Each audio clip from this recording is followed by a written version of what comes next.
त्र्यम्बकं यजामहे सुगन्धिं पुष्टिवर्धनौ उर्वारुकमिव बन्धनान् मृत्योर्मुक्ष्येयमामृतात्।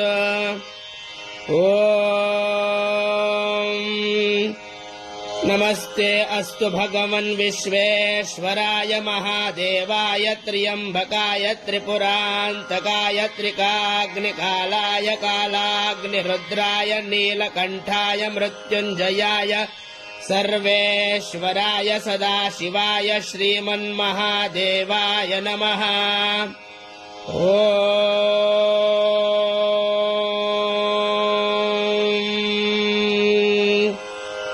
नमः शिवाय।